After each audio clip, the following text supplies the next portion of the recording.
ఉట్టినే ఉంటుంది. ఇది చేసిన ఇంకా నాకు ఆకలి అవుతుంది, నాకు అన్నం పెట్టని బిడ్డని అడిగిందట ఈమెను విజయలక్ష్మి. ఆమె నిన్న ఫోన్ చేసి, సార్ ఇట్లా డాక్టర్ గారి యొక్క డైట్ మా అమ్మ చూసి చేసింది, ఆమె క్యాన్సర్, డాక్టర్లు చెప్పినారు ఆమె ఏది తింటే అది పెట్టుండ్రి, ఏమడుతుంది చేయండి, ఎప్పుడు వెళ్ళిపోతుంటే అప్పుడు వెళ్ళిపోనియండి. పోనీ అమ్మ ఇది చెప్పనికేనా? అరా బాబు మీరున్నది ఇది చెప్పనికేనా? మామూలుగా ఉన్న వాళ్ళని ఆడదాకా తీసుకుపోయి ఇక ఆడికి పోయిన ఇంకా నువ్వు ఆడ చెప్పేది ఈ ప్రార్థన ఇదా? కాబట్టి అప్పుడు ఆమె నాకు చాలా సంతోషం. అంటే ఖాళీ ఆమె టీవీలో అందులో వీడియోలో ఫోన్లో చూసుకొని చేసిందంట తల్లి. నేను ఈరోజు రమ్మన్నా, వచ్చిందో రాదో తెలియదు నాకు. ఈరోజు రామ్మయ్య గారికి ఇక్కడ నెలకొండపల్లిలో ఉన్నాం, ఇక్కడ రాండి అని చెప్పిన. ఈ విధంగా అంటే ఎంత గొప్పగా డైట్ పనిచేస్తుంది. డాక్టర్ గారు అంటారు మీరు డైట్ చేయండి. చాలా మంది కొంతమంది వస్తారు కదా, ఉంటారు కదా, ఇప్పుడు ఎట్లుంటారు అంటే ఊరు కోడు మోపోయింది అని మన కేసీఆర్ అంటుంటారు. అట్లా డాక్టర్ గారి ఆశ్రమాన్ని కూడా వచ్చి ఆమెకు కొత్తిమీర రాసినావు, నాకు కొత్తిమీర రాస్తావు, ఆమెకు మునగాకే రాసినావు, నాకు మునగాకే రాస్తావు. అంటే మరి నీ శరీరంలో రక్తం ఉంది, ఆమె శరీరంలో బొక్కలు నరాలు ఉన్నాయి, నీ శరీరంలో బొక్కలు నరాలు. మరి ఏం రాయమండి? డాక్టర్ గారు ఏం చెప్తాడు, నేను ఇదే అందరికి ఇదే అయినా లేదు డాక్టర్ గారిని చూడాలి. అయితే ఒకటి ఏంటంటే అది నేను ఎందుకనంటే ప్రకృతి రూపం అది డాక్టర్ గారిది, అది ఆ ఇద్దరు దంపతులు. కాబట్టి ఒక్కసారి చూడాలి వాళ్ళని, చూస్తే సగం రోగం పోతుంది. ఆ దంపతులు చూస్తే సగం రోగం పోతుంది. ఇక ఇది సైన్సా సైన్స్ కాదా నాకు సంబంధం లేదు, ఇది నేచర్తో మాట్లాడతాను నేను. కాబట్టి ఆ పేషెంట్ల కూడా మనం డాక్టర్ గారు ఇచ్చిన ఇంకా ఈ డైట్ వాడుండ్రు అని ఎవరికైనా మీరు రాకుండా చెప్పిందనుకో, ఆడికి పోవాల్సిందే. డాక్టర్ గారు అపాయింట్మెంట్ ఇప్పిస్తా. ప్రసాద్ గారు అంటాడు నువ్వు అట్లా పంపక అడగలిగి అంటాడు. అట్ట ఎవరిని పడితే అని పంపుతావు, నువ్వు ఇవి పంపితే నేను ఎట పంపాలి డాక్టర్ గారు దగ్గర అంటాడు. ఇక నాకు ప్రసాద్ గారు అంటే భయం అయిపోతుంది, ఎవరు పంపకరా బాబు శ్రీకాంత్ అని చెప్తా. కాబట్టి వాళ్లకు ఇది రాష్ట్ర వ్యాప్తంగా కాదు, దేశవ్యాప్తంగా కాదు, ప్రపంచవ్యాప్తంగా ఉన్నటువంటి మనందరి అక్క చెల్లెళ్లకు అన్నదమ్ములకు మనందరి గుణంగా డాక్టర్ గారి దగ్గర పోతేనే ఆయన చెప్తేనే అప్పుడు నేను పడతా. అప్పటిదాకా నువ్వు డైట్ షీట్ నువ్వు ఏమైనా చెప్పు, నువ్వు ఏదైనా చెప్పి వీడియో. కానీ కొంతమంది నేను బాగా అబ్జర్వ్ చేసింది అంటే, నేను బాగా స్టడీ చేసిందంటే సమాజంలో చదువురానటువంటి వాళ్ళు ఏవైతే లేబర్ ఉండరో కూలీనాలు చేస్తున్నారో వాళ్ళందరూ ఫాలో అవుతారు డాక్టర్ గారి వీడియోలు. చదువుకున్న వాళ్ళు ఫాలో అవుతారు. చదువుకున్న వాళ్ళు ఏం చేస్తారు చూసిన ఇంకా అట్టనండి అది కొత్తిమీర తాగితే ఇక రోగాలు పోతే ఇక మా అపోలో ఎందుకు, కేర్ ఎందుకు, అది నేమ్స్ ఎందుకు, ఎయిమ్స్ ఎందుకు, కీమ్స్ ఎందుకు, కీమ్స్ ఎయిమ్స్ భీమ్స్ రామ్స్ రీమ్స్ అన్ని మరి ఎందుకంటే అంటే అట్టుంటుంది చదువుకున్న వాళ్ళ ఆలోచన. అంటే ఆయన చూసి ఇక ఆయన చదువుకున్న చదువు, ఆయనకున్న జ్ఞానము అంతా చూసి మరి వీళ్ళంతా ఏంది, మరి వీళ్ళంతా తప్ప అని చెప్పిండు. అవి పడతా శివరామకృష్ణ గారు ఏమన్నారు, ఆధునిక శాస్త్ర విజ్ఞానం గొప్పది. డాక్టర్ గారు రంగా ఎప్పుడు చెప్తాడు ఏమని, సైన్స్ గొప్పది, టెక్నాలజీ గొప్పది, సైన్స్ వల్లనే మనం ఈ రోజు ఇంతవరకు ఉన్నాం. కానీ అది చేస్తున్న విధానం ఆయన చెప్పినగా, హెగ్డే గారు చెప్పినగా, ఇంతకుముందు చెప్పిన డాక్టర్ సైంటిస్ట్ అలోపతి హెగ్డే గారు ఏమనంటే, అరే బాబు మేము ఉన్నది ఏమన్నా పుట్టుకున్న పోతా నువ్వు ఈ నుంచి పోతుంటే కోదాడ హుజూర్ నగర్ నేను రోడ్ యాక్సిడెంట్కి కాలు చేతులు ఇస్తే దబ్బును రా నా దగ్గరికి అంతే. పోనీ ఏదో అడ్డమైన తిని 20 ఏళ్ళు 30 ఏళ్ళు తినో కొలెస్ట్రాల్ పెరిగింది, హార్ట్ అటాక్ వచ్చింది రా నా దగ్గరికి. ఇక అది కాకపోతే బ్రెయిన్ స్ట్రోక్ వచ్చింది రా. అంతేగాని నీ సోరియాసిస్లకు మా దగ్గర మందు లేవు, నీ క్యాన్సర్లకు మా దగ్గర మందు లేవు, నీ లివర్ ఫెయిల్యూర్స్కు నా దగ్గర మందు లేదు, నీ కిడ్నీ ఫెయిల్యూర్స్ నా దగ్గర మందు లేదు. మరి ఎవరి దగ్గర ఉన్నాయి? రామచంద్ర గారు పద్మ గారి దగ్గర ఉన్నాయి. ఎవరి దగ్గర ఉన్నాయి? ఇక్కడ ఉన్నాయి. కాబట్టి హైదరాబాద్ లో మేము ఆశ్రమం నడిపేటప్పుడు రామచంద్ర ప్రకృతి ఆసనాడు శైలజారెడ్డి అని తెలంగాణ వైద్య విధాన పరిషత్తులో డైరెక్టర్ శైలజారెడ్డి ఆమె వచ్చింది. ఆమె ఆగదు, వస్తే మన దగ్గర తెలుసు డాక్టర్ దగ్గర ఎట్లు 20 గంటలు 10 గంటలు 15 గంటలు వెయిటింగ్ ఉంటుంది. ఆ ఓపికతో కూర్చోవాలామె ఒకటే ఉట్లాడుతుంది. ఎవరబ్బా అంటే ఇక నేను ఇట్లా ఆ వైద్య విధాన పరిషత్ డాక్టర్ని డైరెక్టర్ని, నాకు ఏదో సోరియాసిస్ వచ్చింది, నేను డాక్టర్. ఇక తప్పదమ్మంటే తప్పదని ఇక మేము రూల్స్ వైలేషన్ చేయాలి కదా. కొన్నిసార్లు రూల్స్ వైలేషన్ చేయాలి. కానీ ఇక బాధతోని ఆత్మను చంపుకొని మనసును చంపుకొని ఇక ఓమ్మ సార్ దగ్గరికి అని తోలించింది. ఆమె పోయింది, వచ్చింది, బయటకు వచ్చింది, మాట్లాడింది. ఈ సోరియాసిస్ అనేది అలోపతిలో మందు లేదు, అందుకని నేను డాక్టర్ దగ్గరికి వచ్చిన, నేను ఆల్రెడీ వైద్య విధాన పరిషత్లో డైరెక్టర్ని, అయినా సరే వచ్చినా మందులు తీసుకున్నా పోతున్నా అంటే తప్ప అది ప్రకృతి అంత గొప్పగా చెప్పింది కదా డాక్టర్ గారు. కాబట్టి ఆ వీడియోలను మీరు కొన్ని 100 వీడియోలు ఉన్నాయి డాక్టర్ గారు. మీరు ఏం చేయండి అంటే మీరు చేయాల్సిన సేవ అదే. ఇక మీరు ఉండీలు వేసిన పైసలు అవే, ఉండి బయట వేసిన పైసలు అవే, ఇంకేమైనా చేసిన పైసలు అవే అనుకోండి. ఆ వీడియోలని రకరకాల దేశాలకు పంపించండి డాక్టర్ గారు, తెలుగు వాళ్ళకు. అది బాగా ప్రచారం అవుతుంది. చాలా మంది ఆరోగ్యాలు బాగు చేసుకొని వాళ్ళు సంతోషంగా ఉంటారు. ఏ దుఃఖాన్ని అయితే తూర్చాలని వచ్చిండో భూమి మీదకి ఆ తూర్చే దాంట్లో మీరంతా పాత్రలు కానీ ఇప్పుడు మనమంతా వేల సంవత్సరాలు లక్షల సంవత్సరాల కింద కూడా మానవ పరిణామంలో పశువులు కాసేటోళ్ళు అందరం మనం అందరం కూడా పశువులే కాసేది. జర ఎక్కువ గుంపు అయినాక వాడు ఏమైంది, జర పటేల్ అయిండు. ఇంకా జర ఎక్కువ గుంపులు అయితే వాడు దొరైండు. ఇంకా జర ఎక్కువ గుంపు అయినోడు ఇంకోటి అయింది, సేట్ అయింది. కాబట్టి మనుషులంతా సమానమే, ఇక్కడ ఏమీ లేదు. ఇదంతా మనం గిర్రగీసుకొని ఇక నువ్వు ఇది అని ఆనాడు సమాజంలో గ్రామ నిర్మాతలని, గ్రామాన్ని నిర్మించే క్రమంలో 12 మంది గ్రామ నిర్మాతలు ఏర్పడి నేను ఈ పని చేస్తాను నువ్వు ఆ పని చేయను తప్ప అది కాదు. అది ఓన్లీ ఒక స్కిల్, ఒక నైపుణ్యం, ఒక నిర్మాణం చేసేటువంటి ఒక నిర్మాత.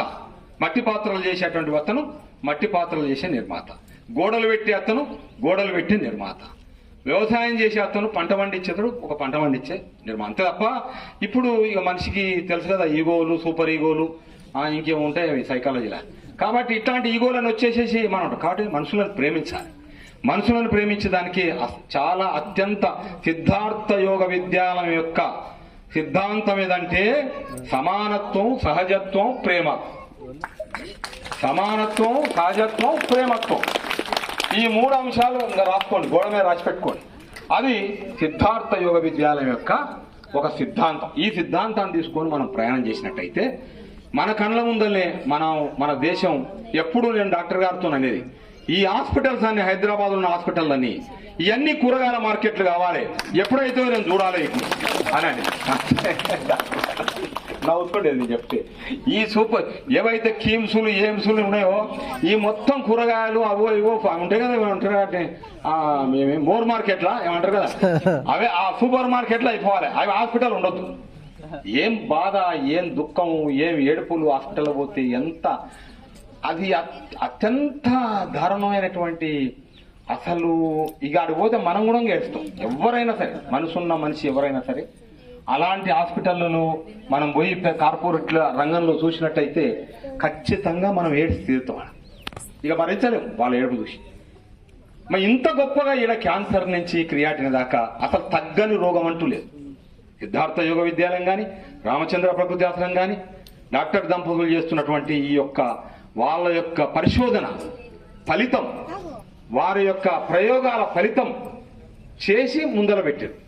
దాన్ని కూడా తీసుకోవాలంటే వీడు అట్లనే నేను డాక్టర్ గారిని కలిసి అడగాలి, ఈ కొత్తిమీర తింటే ఏమవుతుంది, ఏమవుతుంది, ఏం కాదు, ఏమైనా చెత్త ఉంటే బయటికి పోతుంది, ఏం కాదు, అంత మంచి అవుతుంది, తిను మస్తు, నువ్వు ఆకులు తెంపుకొని మేకలు గొర్రెలు తింటాయి కదా అట్లనే తిను తప్పదు. మళ్ళా ఓడంటాడు ఆ మధ్యాహ్నం నేను చూసి ఆడుకొచ్చి మా దగ్గరకు వచ్చి ఏమండి గడ్డి తింటారా అండి అంటే, మళ్ళీ గడ్డి తినే కాడికి వచ్చినావు నువ్వు మంచిగానే ఉంటుంది 1000 ఏళ్ల కింద 10,000 ఏళ్ల కింద, కానీ ఇప్పుడు గడ్డి తినే కాడికి వచ్చావు. ఏమండు మా గడ్డి తింటేనే నువ్వు మంచిగా ఉంటావు, లేకపోతే గడ్డి తినప్పుడు చచ్చిపోతావు గడ్డి తింటావు. ఆ గడ్డి తింటానండి తినుకో పొట్టనే తినుకో, గడ్డి ఏం ఉడకబెట్టింది తినకు. అమ్మ ఉడకబెట్టింది, అక్క ఉడకబెట్టింది, చెల్లు ఉడకబెట్టి తినకు. ఎవరు ఉడకబెట్టింది? నువ్వు సూర్యుడు ఉడకబెట్టింది తిను. ఏ ఉడకబెట్టిండు? కాయలు, ఆకులు, చెట్లు, కొబ్బరి అన్ని అయ్యని తిను. ఇక ఎక్కడనే ఉండు. అవి ఉగాల మేకలకి ఇట్లా నిన్ను చూసి పరిశాన్ అయితే వాటికి రిక్వెస్ట్ చేసుకో, ఏమంటే మీకు క్షమించండి, నన్ను ఏం చేయను, పరిస్థితి బాగాలేదు, నా ఆరోగ్యం ఉంది, నా పిల్లలు ఉన్నారు, నేను చచ్చిపోతా కాబట్టి నేను మీరు తినే నేను తింటున్నా, మీరు జర ఒక్కరోజు ఏమంటారు అని అంటే అట్లా అంతేనే ఏదో మన అదృష్టం బాగుండి డాక్టర్ గారు భూమికి వచ్చింది, డాక్టర్ అని వచ్చింది. వాళ్ళ ప్రేమ, వాళ్ళ త్యాగం, వాళ్ళ సేవ, వాళ్ళ నిస్వార్థం. ఇవాళ గురుజాడ అప్పారావు చెప్పిండు, దేశం అంటే మట్టి కాదోయ్, దేశం అంటే మనుషులమే. కానీ ఇప్పుడు మేకల సొమ్ము, ఆవుల సొమ్ము అన్ని మనం తినే కాడికి వచ్చాం. ఇటువంటి మనసులో ఆయన చెప్పిన మనసులో కాదు మనం. అరే కొంత లాభం సొంత మానుకో, పొరుగు వారికి తోడుపడబోయాను. అబ్బే అది చెప్పకు సార్, అది చెప్పకు నువ్వు. కొంత లాభం కొంత మానుకో, పొరుగు వారి no no no no no no. ఏం చేస్తాం? ఆన్సోం వీన్సోం మాన్సోం అంట, రామ్ నామ్ జప్నా పరాయమాల్ అప్నా, అంతే. ఇదేగా ఎంత పెరిగిపోయిందే స్వార్థం, ఎంత పెరిగిపోయిందే. ఇవాళ ఎంత ఆనందంగా ఉంది ఇక్కడ కూర్చుంటే, ఎంత సంతోషంగా అంటే 1000 టన్నుల సంతోషం వచ్చేసింది, బలం వచ్చేసింది. ఎందుకు? డాక్టర్ గారు ఒక మంచి ఒక వేదికను తయారు చేసినారు. ఇక్కడ ఇంతమంది తయారు.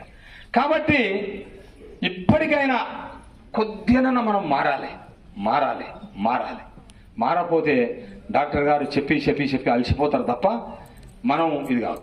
చాలా మంది ఇవాళ స్వస్థత చేకూరింది. లక్షలు కోట్ల మందికి ఇవాళ డాక్టర్ గారి యొక్క వీడియోలు ఆ నాలెడ్జ్ వల్లనే ఎంతో మంది తగ్గించుకొని ఇలా అద్భుతంగా హాయిగా ఉన్నారు. ఎంతమంది పేషెంట్లు అంటే ఎంత బాధతో వచ్చినప్పటికీ ఒక 2 నెలలు 3 నెలల ఎంత సంతోషంగా ఉంటారు. ఇవాళ మీరు ఎన్ని లక్షలు ఎన్ని కోట్లు. అసలు హైదరాబాద్లో నేను ఒక 10-20 హాస్పిటల్ అడిగిన పోయి ఒకనాడు, అసలు ఈ హాస్పిటల్ ఎందుకు పెట్టినమని. అంటే ఆయన పెట్టిన ఆయనకు ఆ డాక్టర్ సంబంధం లేదు. ఆయన వ్యాపారస్తుడు, రియల్ ఎస్టేట్ చేసుకుంటాడు. ఆయన ఏంటంటే హాస్పిటల్ పెట్టిండు. నేను ఎందుకంటే అరే బిజినెస్ అంటున్నాడు. పాడైపోను ఈ అమ్మ మనుషుల మీద బిజినెస్ ఎందుకు బాబు, ఏం బిజినెస్ ఇది. అందరూ వానికి సంబంధం లేదు, వైద్యానికి సంబంధం లేదు, వానికి ఆరోగ్యం మీద సంబంధం లేదు. వాడు బంగారం వ్యాపారం చేసేటోడు హాస్పిటల్ పెట్టిండు, బట్టల వ్యాపారం చేసేటోడు హాస్పిటల్ పెట్టిండు, ఇక మాంసం వ్యాపారం చేసేటోడు హాస్పిటల్ పెట్టిండు, భూముల వ్యాపారం చేసేటోడు హాస్పిటల్. అందరూ హాస్పిటల్, గల్లీకి హాస్పిటల్. హైదరాబాద్ 7,500 హాస్పిటల్ వచ్చినాయి. హైదరాబాద్ 7,500 హాస్పిటల్. అదే 50 ఏళ్ల కింద ఎంత ఉన్నది? ఓ 4 ఉన్నాయి. ఓ ఉస్మానియా, ఓ జజిఖానా, ఓ అదే చార్మినార్ దవాఖానా, అది ఉండే గంతే ఉండే. ఇప్పుడు 7,000. అంటే ఇంకా మనుషులు ఇంట్లో ఉన్న 4 ఉంటే 4 రోగాలే కదా, అంతే కదా. మరి దానికి వీళ్ళు అభివృద్ధి స్కేల్ చెప్తారు. ఇగో ఇవాళ దేశం ప్రపంచం ఇంత అభివృద్ధి చెందింది. ఏం అభివృద్ధి చెందిరా బాబు?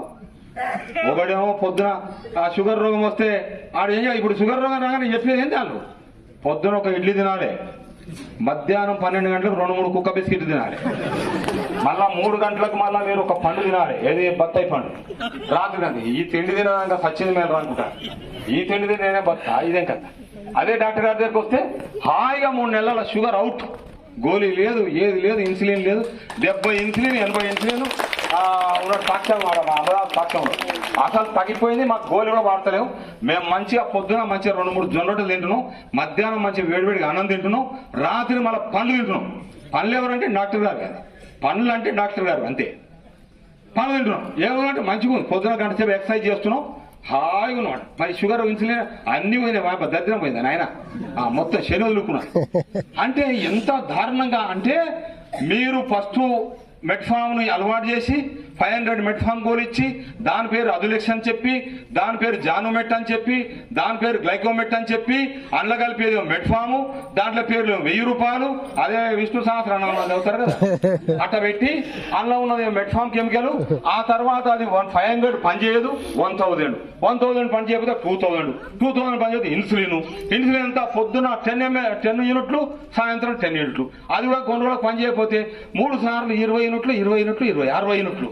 ఆ తర్వాత కిడ్నీ ఫెయిల్. ఆ తర్వాత ఏం చేస్తాం? మేమేం చేస్తాం?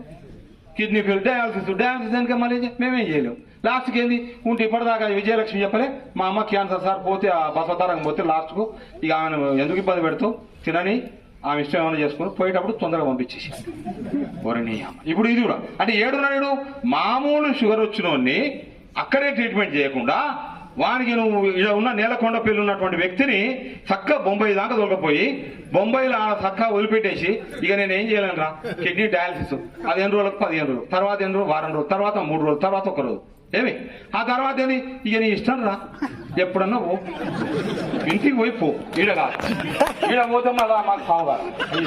అంటే ఇంత దరిద్రంగా ఇంత సైన్స్ తప్పు కాదు, సైన్స్ గ్రేట్. సైన్స్ అనేది always correct, science always correct. కానీ చేస్తున్న పద్ధతులున్నాయే, ఏం పద్ధతులు ఇవి? ఇక మీరు ఇవాళ డాక్టర్ గారు ఈ పని పెట్టుకోండి, ఏది మనకు ఆరోగ్యాలు చేయాలి, మన భూమి ఆరోగ్యం ఒడియాలి. ఇప్పుడు భూమి మొత్తం దేశం వల్ల భూమి అంతా ఉండగా కెమికలైజ్ అయిపోయి అందులో అసలు దానికే వచ్చింది రోగం. ఏది? భూమికి షుగర్ రోగం వచ్చింది, భూమికి క్యాన్సర్ వచ్చింది, భూమికి కిడ్నీలు ఫెయిల్ అయినాయి, లివర్ ఫెయిల్. మరి దాన్ని కాబట్టి ఇప్పుడు మీరు దాని కూడా ఆలోచించాలి. భూమిని మళ్ళీ తిరిగి మళ్ళీ దాన్ని అద్భుతంగా ఆ భూమిలో ప్రాణం ఉండాలి. ప్రాణం చంపేసేసినాం, ప్రాణం ఉన్నది చంపేసినాం, దానికి మళ్ళీ ప్రాణం పోయాలి. ప్రాణం పోయాలంటే ఆకులు అలా వేయాలి, గోవు పెండ వేయాలి, అవన్నీ ఆర్గానిక్ అంటున్నాం. ఆర్గానిక్ అనేది పెద్ద అబద్ధం, అదొక అందమైన ఇంగ్లీషు అబద్ధమైన పదం. కాబట్టి అది కాకుండా సహజత్వంగా ఇప్పుడు డాక్టర్ గారు మనకి ఏ ట్రీట్మెంట్ చెప్తారో అదే ట్రీట్మెంట్ దానికి చేయాలి. భూమికి మంచిగా చేసినట్టయితే అద్భుతమైన భూమి రావాలి. లేకపోతే భూమిలో వండే పంటలు తింటున్నాం మనం తినేంత భూమి కదా. పండ్లు తిన్నా భూమి ఇస్తుంది, కొబ్బరికాయలు తిన్నా భూమి ఇస్తుంది, ఒరైనా పెసర్లైనా బెబ్బర్లైనా అనపలైనా ఇంకోటైనా భూమి ఇస్తుంది. మరి ఆ భూమిని మనం శుద్ధి చేసుకోవాలని వద్దా? ఫస్ట్ భూమిని శుద్ధి చేసుకోవాలి. తర్వాత ఇది భూమితో వచ్చిన ఆహార పదార్థాలు ఆరోగ్యంగా ఉంటే మనం సగం ఆరోగ్యంగా ఉంటాం. ఇక మనం అయితే మొత్తం చైనా ఫుడ్ జపాన్ ఫుడ్ తింటున్నాం అనుకో. ఈ మధ్యన హైదరాబాద్ నగరాలలో అయితే పొద్దున లేవగానే అదేందో పిజ్జర్లు బర్గర్లు అవి ఇవి అని తింటున్నారు. కాబట్టి మిత్రులారా, ప్రకృతి ప్రేమికులారా, మీరంతా సిద్ధార్థ యోగ విద్యాలయం యొక్క డాక్టర్ రామచంద్ర పద్మ గారి యొక్క ఎంతో అభిమానంతో మీరు ఇక్కడికి వచ్చిండ్రు.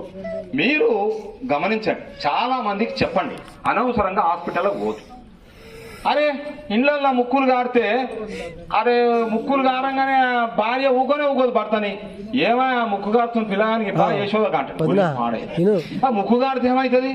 ముక్కు గారితే లేదు మా పిల్ల ముక్కు గారుతూ యశోద వాడు అక్కడ స్టార్ట్ అవుతుంది. వీడు ఆరోగ్యంగానే ఉన్నాడు పిల్లగాడు. వీడు ఆరోగ్యంగా ఉన్న శిశువుని ఇక వాడు ఆల్రెడీ అక్కడ ఓపెన్ చేస్తాడు. బుక్ ఓపెన్ చేసి పేరు రాస్తాడు. కథం అంతే. వీడు మళ్ళీ బొంగులు బండి ఎక్కిందాక అదే బుక్ కంటిన్యూ. సర్ది అయిపోతుంది.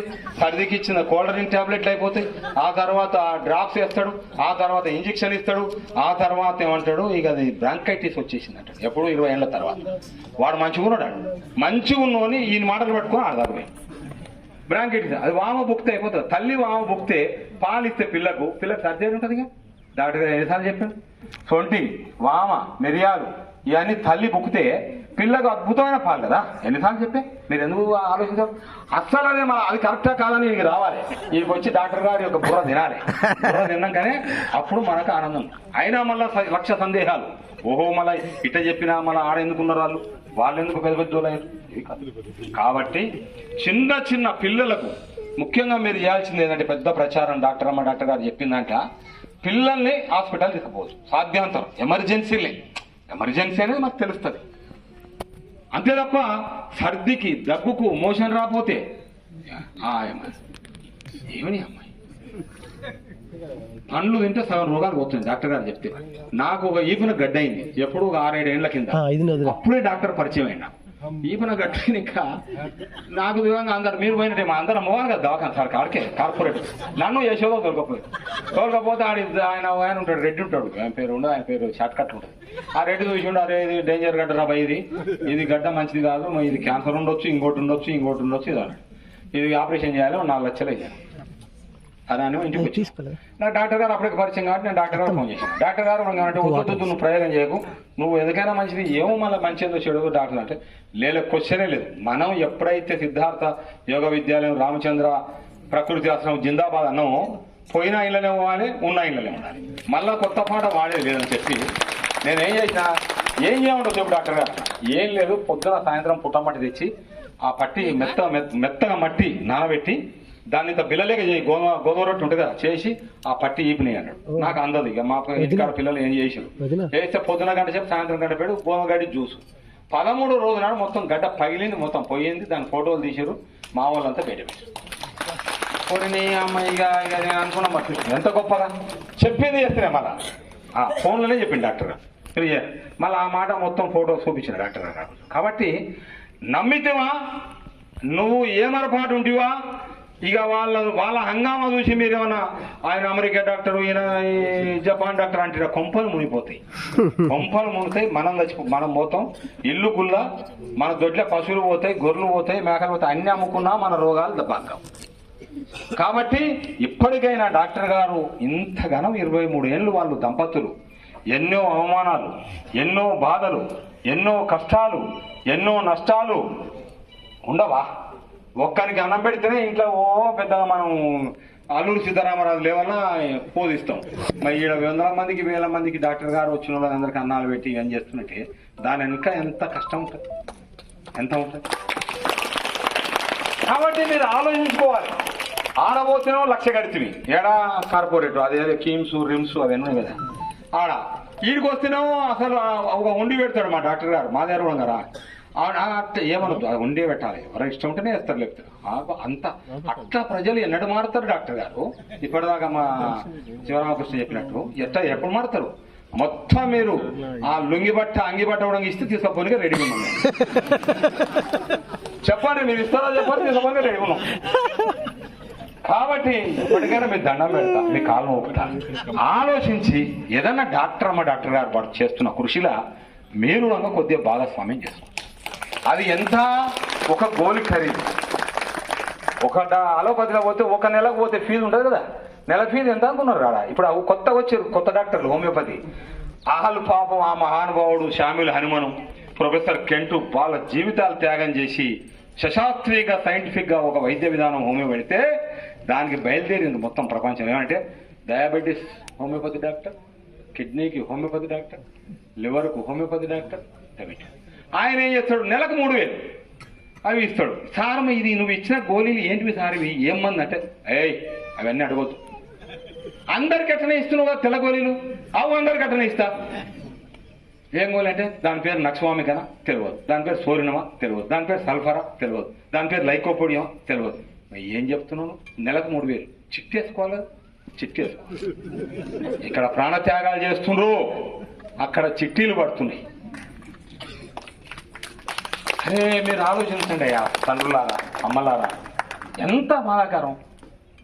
నేను చెప్తేనే కొంతమంది ఫోన్లలో చెప్తే అమ్మ నువ్వు దేవుడు సార్ అంటే నీ దండం పెడతా, నేను దేవుడు కాదు అసలు దేవుడు అనుకున్నాడు, మాకు ఆడ ఉన్నాడు నెలకొని పేరున్నాడు ఆయన, మా డిఫరెంట్ లేదు సార్ నువ్వు చెప్పి తగ్గిందట.